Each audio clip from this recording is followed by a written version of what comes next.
This song, I was in the Army in 1967, and my father sent me a letter, and he didn't write a whole lot of letters, so it was nice to get a letter from him. He had a newspaper clipping in it. He told me that the coal company had bought up his hometown, Paradise, Kentucky, and they strip mined it and they tore the town down. And I knew my father loved that town because he used to take us. We grew up in Chicago, just outside of Chicago, and he'd drive us down there every summer to Kentucky, and I could see my father become like a child again when you get down there. And you could see how much he loved the place. So I wrote this song for two reasons. First of all, I wanted to put him in the song, so I knew he'd like the song if he was in it. And the second reason is I wanted him to know I was a songwriter. It's called Paradise.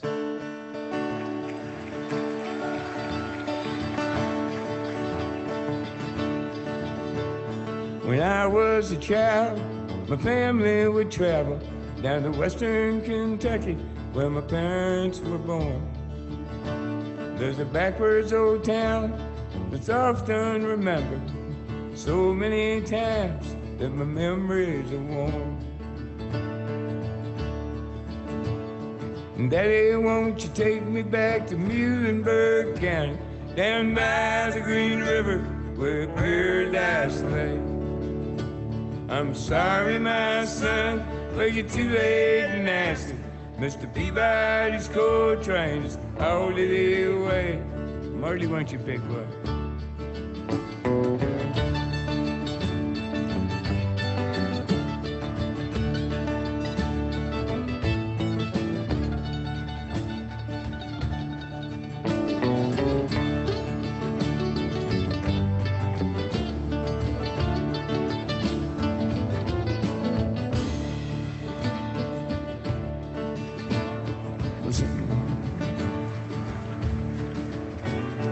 Sometimes we travel right down the Green River to the abandoned old prison down by Adria Hill, where the air smelled like snakes and we shoot with our pistol, but empty pop bottles was all that would kill. Daddy, won't you take me back to Muhlenberg County, down by the Green River where Paradise lay? Well, I'm sorry, my son, but you're too late and nasty. Mr. Peabody's coal trains all the day away. Jason with the big one.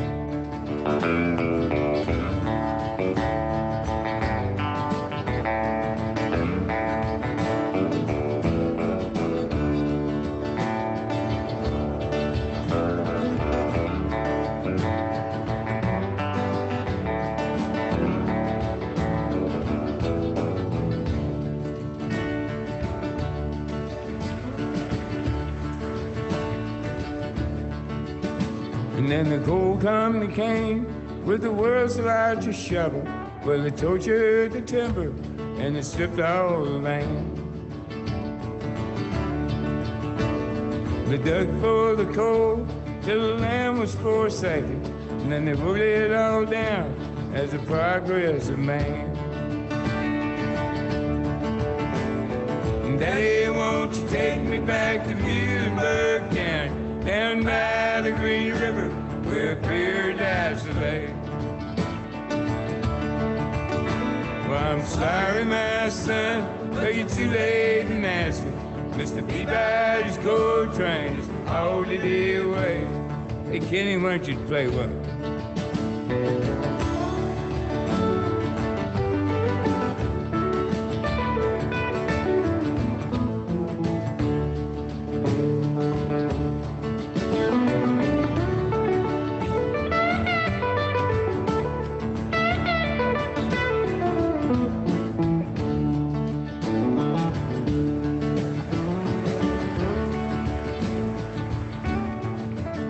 Now when I die, let my ashes float down the Green River. Let my soul roll on up to the Rochester Dam. I'll be halfway to heaven with paradise waiting, just 5 miles away from wherever I am. Hey, won't you take me back to Middleburg County and by the Green River where paradise lay? I'm sorry, my son, but you're too late in asking. Mr. Peabody's coal train is already away. Mr. Peabody's coal train is already away. Mr. Peabody's coal train is already away.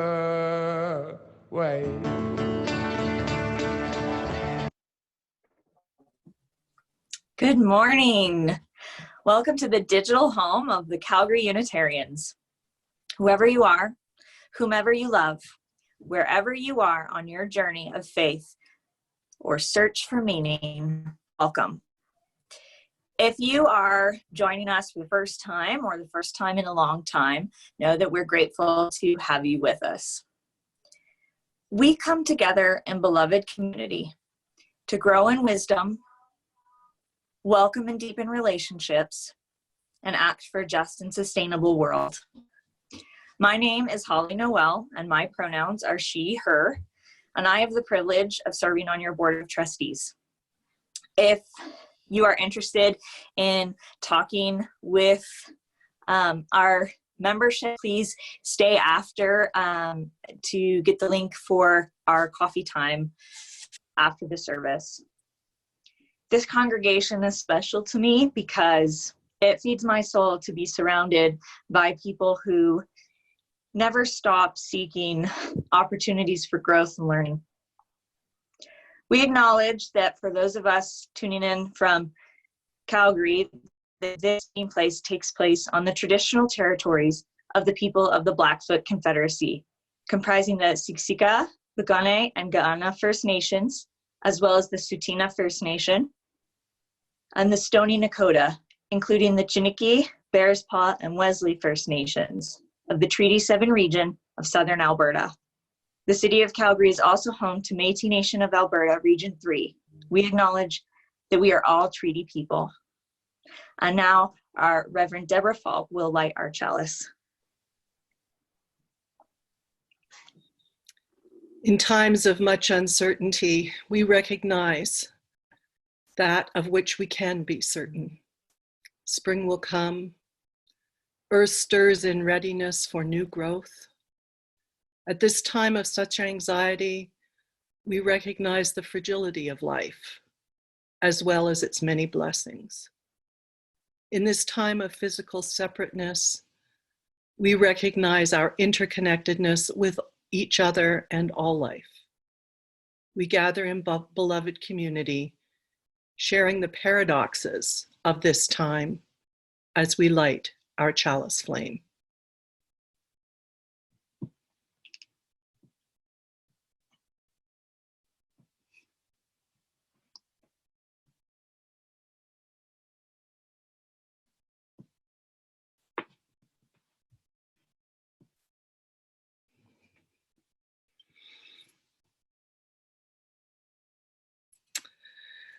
I've listened to that song by John Prine, even experienced it as an earworm. You know, one of those songs that gets in your head and you just keep repeating it and repeating it?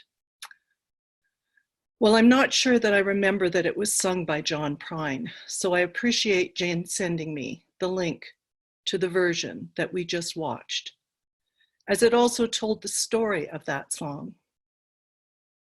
That I don't think I ever knew. So while the piece was chosen in memory of John Prine, who died April 7th of COVID complications, it is the story of that song that has added poignancy, of being about a town first destroyed by strip mining, then tore down in 1967 due to health concerns over the proximity to the nearby coal-burning electric plant that had been built. These sorts of stories and experiences are what motivated the Earth Day movement, a movement that rallied folks together on behalf of the environment. The UN chose Earth Day, April 22nd, for the 2016 signing of the Paris Agreement. April 22nd, this Wednesday, is the 50th anniversary of Earth Day. It is now celebrated in more than 190 countries and is considered the largest secular holiday in the world.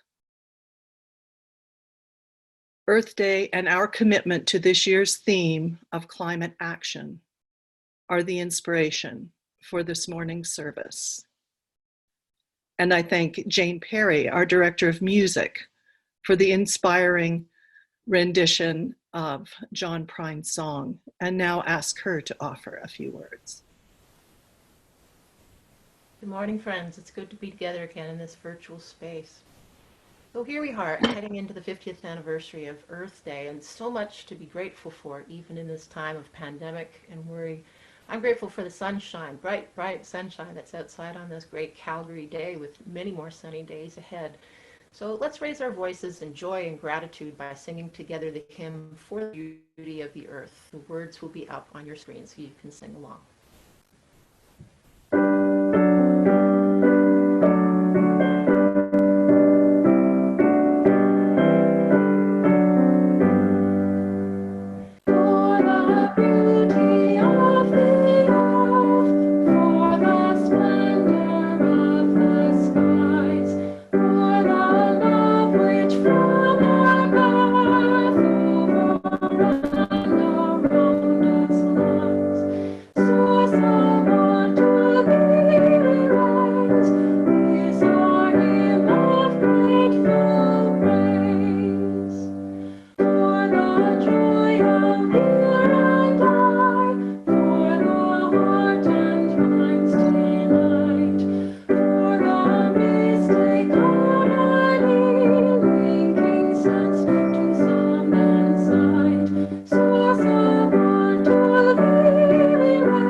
Good morning, everyone.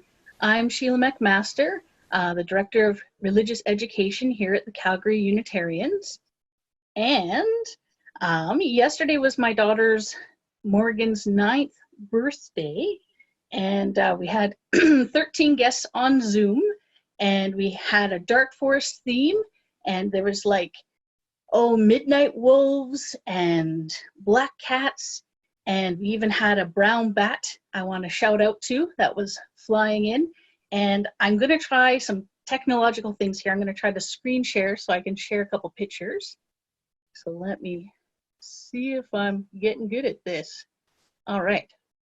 So yes, here is a screenshot of me and Morgan on Zoom for her birthday. And here is a picture. Let me just go here. Slideshow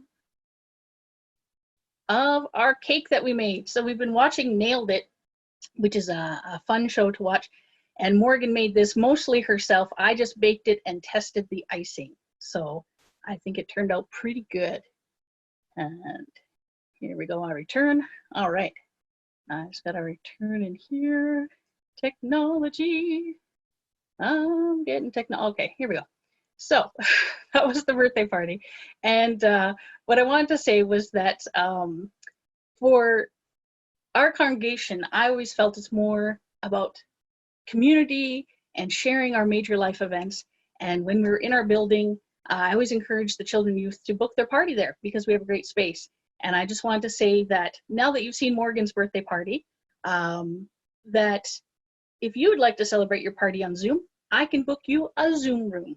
So just send me a message and I can tell you we had a great time, and I think Morgan will remember her 9th birthday as being one of the best yet. You might be wondering what the youth are up to this week. I can say last week they brainstormed some amazing ideas to support the LGBTQ2+ community that goes way beyond Pride. And this coming Sunday, they're going to be brainstorming their June 7th youth service. And I can tell you, it will be one not to be missed. And I'm always inspired by our youth. I'm actually really impressed about the amazing ideas that they come up with, and you won't want to miss that. Today, as Deborah mentioned, is Earth Day.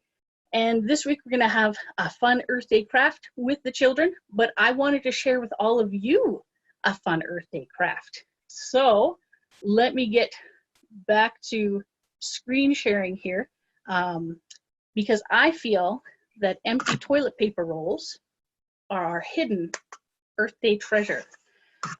You know, some of you might say, I don't throw away my toilet paper rolls. I recycle them. I'm talking about something even more radical. More than recycling, I'm talking about reusing. Not reusing toilet paper, but reusing the empty roll. So here's some of my inspirational ideas. All right. Okay, here we go. There's our cake. And here is, who threw these away? There's some meat on them bones. That's right, make sure they're empty. So some of you might know, camping, you can make fire starter with your toilet paper rolls. Next is, spring flowers. Yes, many of you are like, oh yeah, I've seen that. How about some butterflies? How about some cute rabbits? How about some cute foxes and mermaids? Pirates. And I couldn't resist the black cats. What if you filled them with candy? Oh yeah, that would be good. And there's so many Halloween ones and Christmas elves. I know some of you are like, oh, that's what I got to get making this week. Santa Claus, Star Wars. Oh yes, so many. You've got holders, you've got cell phone holders, but you think toilet paper rolls are just good for crafts? I tell you they are not. You can make bowling. You can go bowling today with your toilet paper rolls. You can make a piñata. You can make wind catchers, fairy houses. Now the spring is happening in your yard. Little houses for birds and bird feeders. Put some peanut butter on those. And let's say you're starting a garden. Start your seedlings in the toilet paper rolls. And you can even fold the bottoms up for your seeds. What about an advent calendar? This is one I hadn't thought of. Put little candies in there. You can count down for spring. This is not just for Christmas. I say let's do this all year round. And these ones are some of my favorite. Roses. Look at that. That's toilet paper rolls. Wall art. Oh yeah. I love this tree. This one's absolutely beautiful. It's just twisting the cardboard. And you can make a toilet paper roll wreath for your door. And for all the knitters out there, you can make a knitting shuttle. So let me come back and say that there's so many great things you can do with your toilet paper rolls. I had a little song here. Don't you know it always goes? You don't know what you got till the toilet paper's gone. Reuse your toilet paper rolls. Make a fun craft. Do, do, do, do, do. So this week, I just want to say we all have a lot more than we think we have. And take some time and make all your crafting dreams come true this week.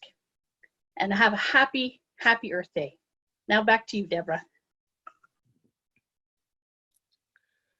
Thanks, Sheila. Don't we all feel inspired? I know I have a bunch of rolls around. Let us take now a time for centering, to bring ourselves present to this moment. And we will offer some words and then silence, and then Jane will bless us with a beautiful piece of music to bring us out of the silence. During this time, if you have a care or concern you'd like read aloud, please put it in the chat. And I offer these words to take us into the silence by the Irish poet John Donahue. It is in praise of the earth. Let us bless the imagination of the earth that knew early the patience to harness the mind of time, waited for the seas to warm, ready to welcome the emergence of things dreaming of voyaging among the stillness of the land. And how light knew to nurse the growth until the face of the earth brightened beneath the vision of color. When the ages of ice came and sealed the earth inside an endless coma of cold, the heart of the earth held hope, storing fragments of memory, ready for the return of the sun. Let us thank the earth that offers ground for home and holds our feet firm to walk in space open to infinite galaxies. Let us salute the silence and certainty of mountains, their sublime stillness, their dream-filled hearts. The wonder of a garden, trusting the first warmth of spring until its black infinity of cells becomes charged with dream. Then the silent, slow nurture of the seed self, coaxing it to trust the act of death. The humility of the earth that transfigures all that has fallen of outlived growth. The kindness of the earth, opening to receive our worn forms into the final stillness. Let us ask forgiveness of the earth for all our sins against her, for our violence and poisoning of her beauty. Let us remember within us the ancient clay, holding the memory of seasons, the passion of the wind, the fluency of the water, the warmth of fire, the quiver touch of the sun, and shadowed sureness of the moon, that we may awaken to live to the full dream of the earth, who chose us to emerge and incarnate its hidden night in mind, spirit, and light.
At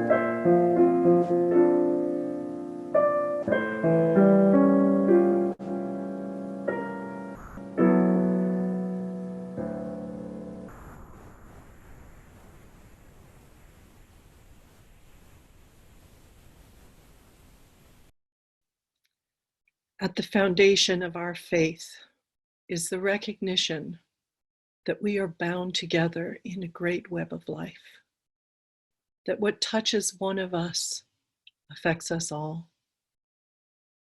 Each Sunday when we gather, we recognize the joys and concerns that we share. On this beautiful green, blue planet, our shared home, there are countless causes for concern, situations that touch our hearts and call for our compassion. These days, so many, if not all of us, live with anxiety about what the future may hold. We have concern for the well-being of ourselves and our loved ones, concerns for the consequences of this time, this immediate time, as the continued isolation takes a toll on mental health. Let compassion be our guide as we reach out, offering and requesting support. May we continue to hold in our hearts all those whose work puts them in harm's way and is considered essential. Those at the front line of our healthcare system, those who are keeping food available, those who are working to clean and disinfect the world. May they have strength and courage in this time. And to those who are challenged to find a cure or a medical response to this virus, may they be steadfast and successful. Knowing that so many issues here and abroad weigh on our minds, we also recognize that this week we celebrate Earth Day, and that our Muslim cousins begin their holy month of Ramadan. For all of this, we light our global candle.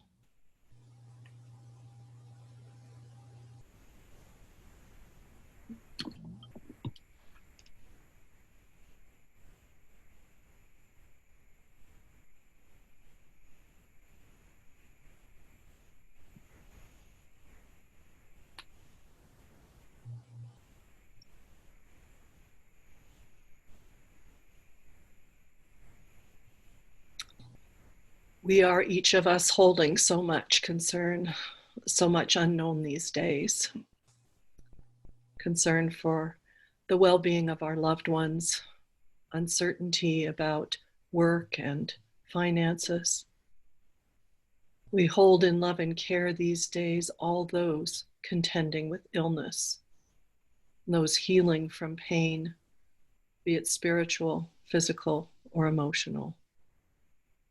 All of those dealing with the hard stuff of life, magnified during these times of isolation. Thinking of those we may be carrying in our hearts, those named aloud, and those held in silent thoughtfulness, we light our candle of sorrow and concern.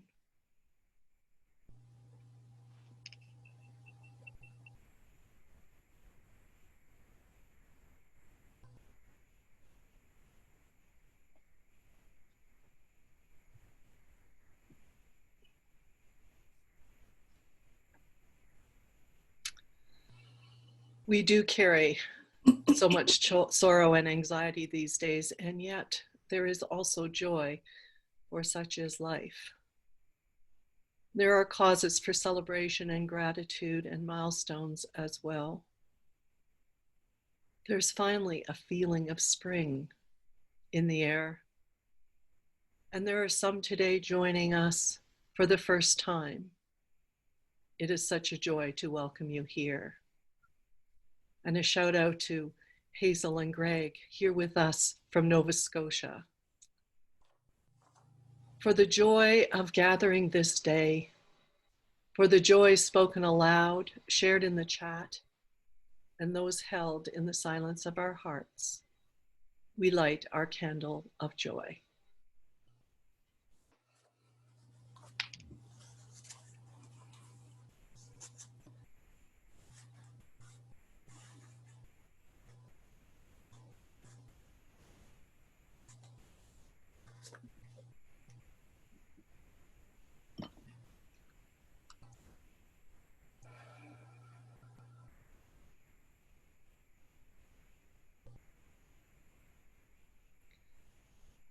Another joy we share is our capacity for generosity in so many ways, including giving what we can to what we find important, this community being one. And I invite Meredith Simon to offer a stewardship moment. Thank you, Deborah. And with joy, and on behalf of the entire stewardship team, including all the canvassers, I want to acknowledge the wonderful generosity of this community, especially in these uncertain times. Our stewardship pledge campaign has now come to a close, and I'd like you to see the bar graph now of what the results were. So you can see that there are a few more pledges this year. We got close to our goal, which would have been the same as last year. And in this time of uncertainty, I am just so thrilled at the generosity of the community. Thank you for the bar graph. And if you wish, there is still time to pledge for those who haven't had a chance. You can go to our website and go to the Give button at the top of the screen. But I really want to thank everybody for their wonderful generosity this year. And now we have this delightful new segment of in our service in which one of our members shares their thoughts on belonging to this beloved community. And it was with great pleasure that I introduced to you Sandra Vida. Hello, everyone. It's great to be with you this morning. My introduction to the Unitarians was sort of through the back door, or more precisely, down the back stairs. As a new raging granny over 15 years ago, I was told that the Unitarians' basement was our monthly meeting place, and my first granny meeting was the first time I stepped through the doors. One evening, arriving on a rare Thursday evening, I happened to hear the choir practicing. What lovely harmonious sounds wafted through the place, and I kept that experience somewhere in my memory bank. Fast forward to certain health challenges I faced with some distress to my lungs and feeling I couldn't go on shouting out songs in all weathers with the grannies. Some of my granny friends were also Unitarians who sang in the choir, so joining Euphonia seemed like an obvious option. I turned up one Thursday, joined the altos by mistake, and now enthusiastically sing out at rehearsals, services, and concerts with the second sopranos. We all know what a gift Jane Perry is to this congregation, and her endlessly cheerful spirit and subtle guidance, along with the camaraderie of singing with my choir pals, kept me coming back for more. Choir has been a joyful part of my life ever since. And by the way, singing regularly seems to have much improved my breathing and lung health, to the surprise of my doctors. As an artist, I've also enjoyed contributing my creative skills to help with UC events, including, I think, 3 cabarets and several concerts. Working on decor and costumes brings me back to the high school days when I always helped decorate the gym for events, and further back to my younger years when my sister and I helped out my theater-obsessed parents with various productions. And I've come to love getting together with others for the Slice and Dice Saturdays, preparing for the fruitcake baking and sales to follow. I recently became a friend of UC, sort of a membership light category I hadn't realized existed. Thanks to Susan Stratton for informing me about that. And I do feel an enhanced sense of belonging. I really appreciate the caring community of this place and enjoy meeting and mingling with people who are so committed to causes and values I admire. I also found a welcoming place for my own personal pagan practice. I'm not a very regular attendee, but Sunday services with Reverend Deborah always offer a valuable time and space to consider and partake in spiritual reflection and meditation. The online Vespers, choir jams, and services have been a treasured time out during these strange days we're living through. So these are the many ways I'm a fan of the Calgary Unitarians. Thanks to all of you who have enriched my life from week to week and year to year. Blessed be.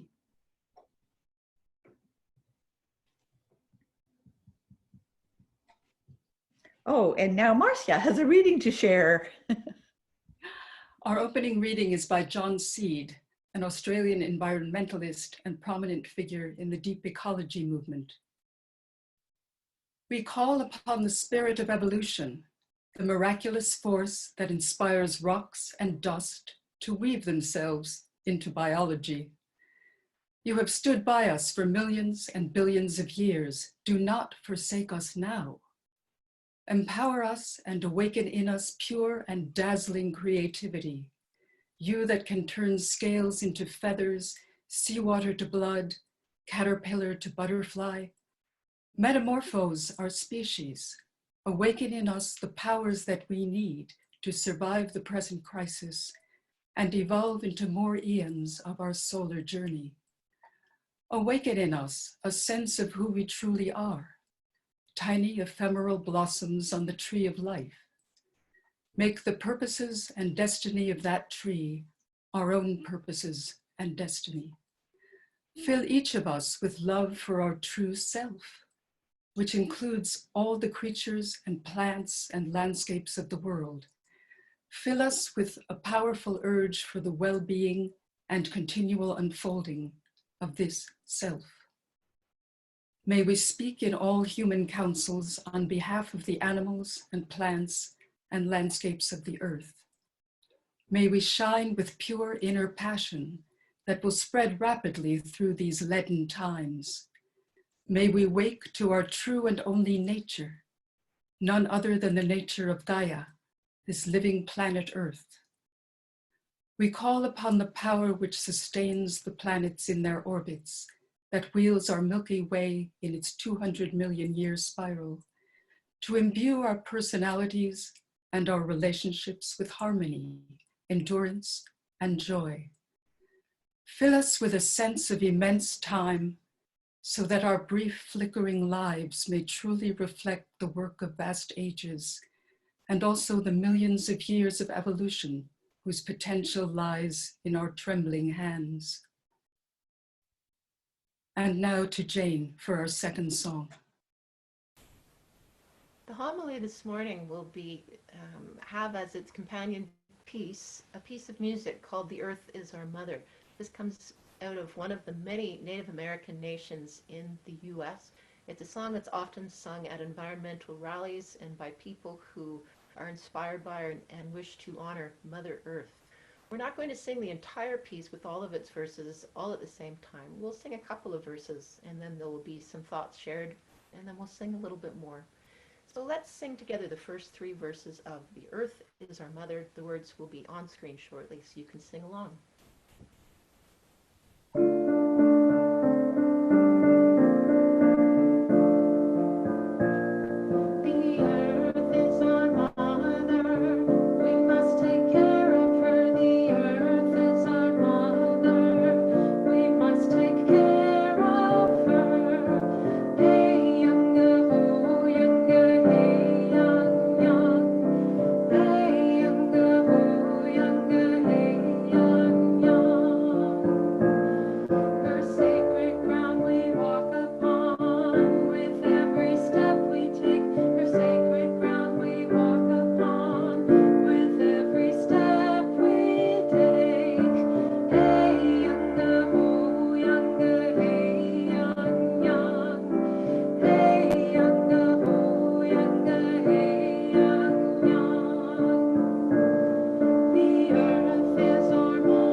situation that holds our species in fear and in hiding, we find the natural world reclaiming space.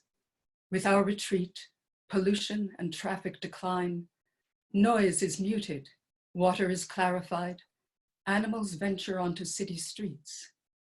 We wonder, will it be safe to return to our familiar frenzy of production, acquisition, conquest?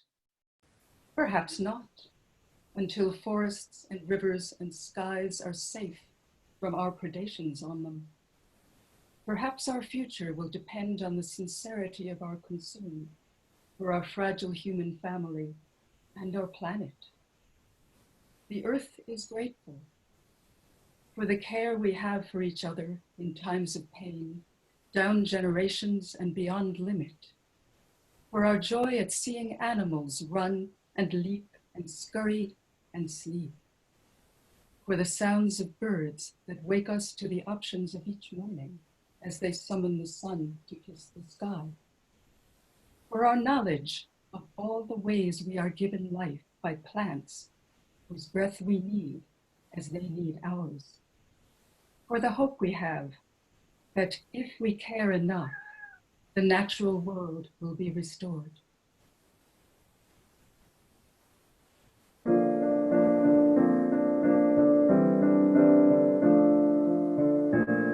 The sky is our father, we will take care of him. The sky is our father, we will take care of him. Hey, younger, ho, younger, hey, young, young. Hey, younger, ho, younger, hey, young, young.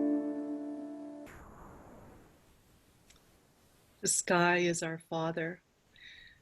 I've always appreciated the anthropomorphizing of sky and earth as parents of all living things, for they are. We, nothing living, would be without this union of very particular entities. The majority of creation myths and stories include this pairing. While this is Earth Day, we recognize that everything is in relationship, part of the interdependent web of all existence, including we humans.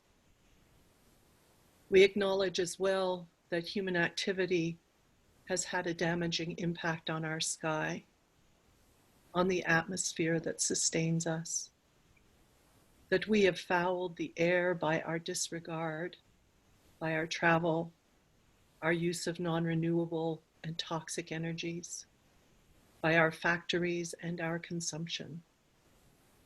The sky is thick with pollutants, graying or blocking full view of the landscapes. Yet, during this time of limited human activity, the blue skies are seen for the first time in decades over Hunan City. The Himalayas are again visible in India.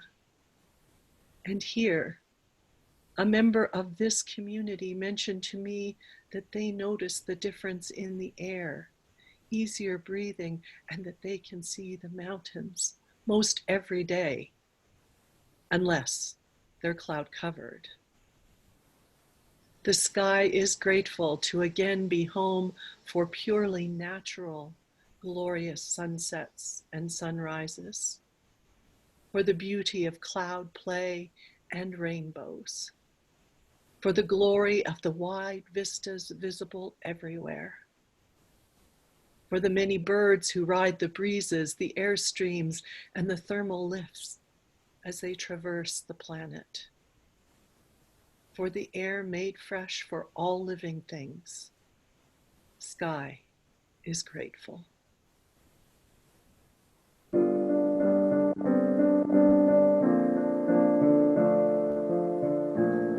The sea is our sister, we will take care of her. The sea is our sister, we will take care of her. Hey, younger, ho, younger, hey, young, young. Hey, younger, ho,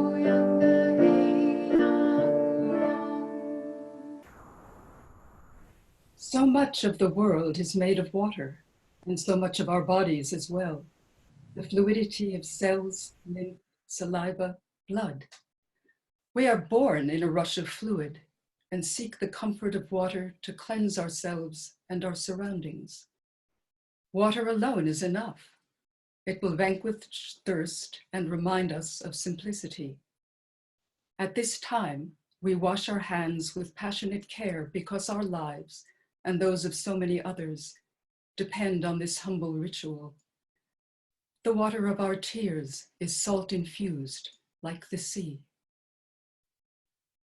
The sea is grateful that we recognize the vital role she plays in our survival, that we know she gave our firstborn ancestors their first one-celled bodies, that we rejoice in the silvery beauty of fish and finally know why we must care for them, that the love of dolphins for their loyal, playful tribe will be a model to transform our tribe, that her tides echo in our music and our blood.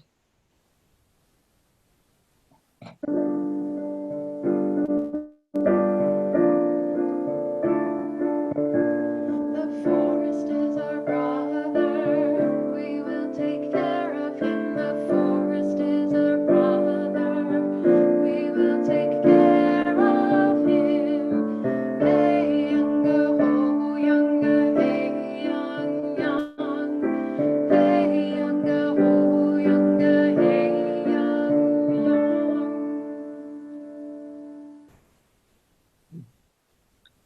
The forest is our brother. The forest is the earth's lungs and air filter. Brother Forest gives us lessons in patience, the value of roots, of being grounded in the world. The mighty cedar tree can take 1,200 years to grow up and another 1,200 years to die and rot. And from this rotting log rises a whole new generation of trees. This is referred to as a nurturing log and represents the importance of tradition and sacrifice that comes up from our roots. Just as the cedar grove rises from the fallen logs of its ancestors, so do we. So do we lay the foundation for future generations as well. Entering into the roots of tradition, we examine the sacrifices we make to retain those roots and how they hold our inheritance. It is time to realize that roots cannot grow in a foundation of cement and tarmac. Each individual tree contains the wisdom of all trees, the cellular memory of the species, just as does each singular human being. Our work as individuals is to bring forth our understanding, our memories, and to share and teach them, to listen to our own inner wisdom as well as the wisdom in others.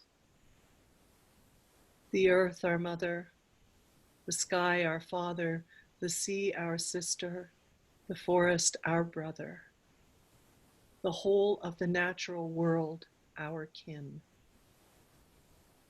There is a term in the Lakota language, matakawasin, that translates as we are all related, or all my relations.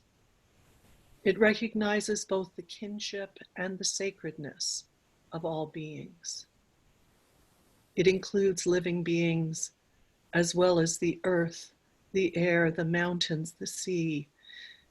This attitude of sacred recognition of kinship is expressed in our Seventh Unitarian Universalist principle to affirm and promote respect for the interdependent web of all existence, of which we are a part.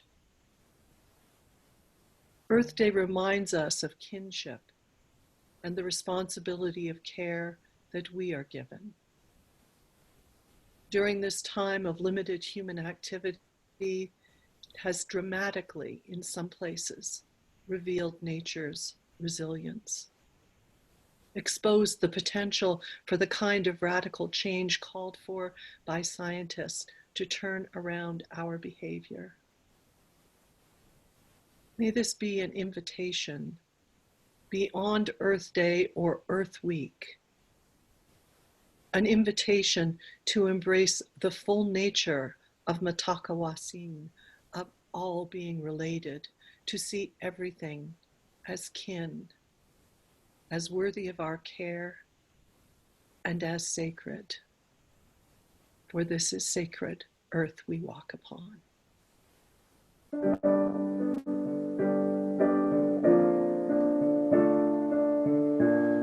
The earth is our mother. We must take care of her. The earth is our mother. We must take care of her. Hey, younga, ho, younga, hey, young, young. Hey, younga, ho, younga, hey, young, young. Her sacred ground we walk upon. With every step we take, her sacred ground we walk upon.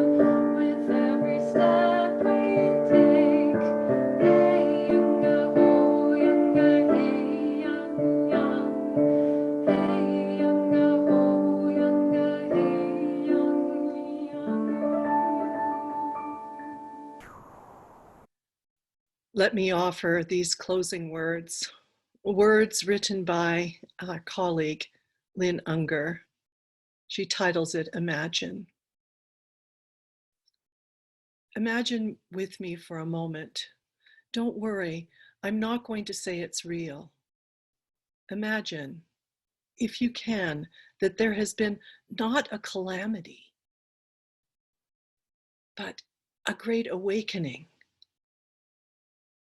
Pretend just for a moment that we all so loved our threatened earth that we stopped going on cruises, limited international flights, worked on cherishing the places where we already are. In this pretty fantasy, everyone who possibly can stops commuting, spends the extra time with their kids or pets or garden. And we have the revelation that everyone needs a living wage, sick leave, and steady work.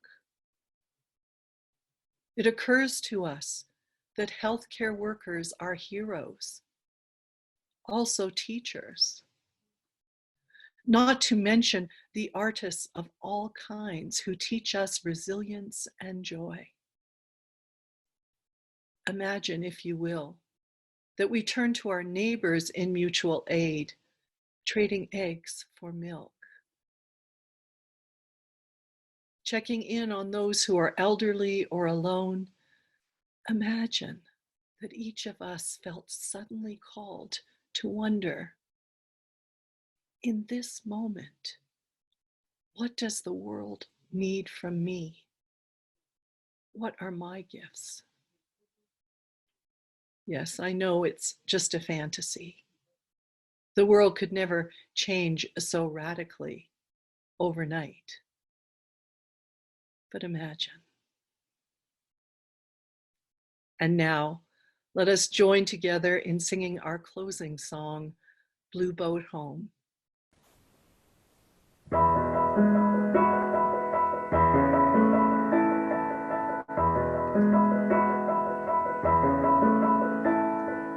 Below me I feel no motion, standing on these mountains and plains, far away from the rolling ocean. Still my darling heart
As we prepare to extinguish the lights that have been lit to illuminate our time together, I invite us to hold matakawasin, to hold the kinship with all in our hearts as that tiny light now moves within. We extinguish our chalice.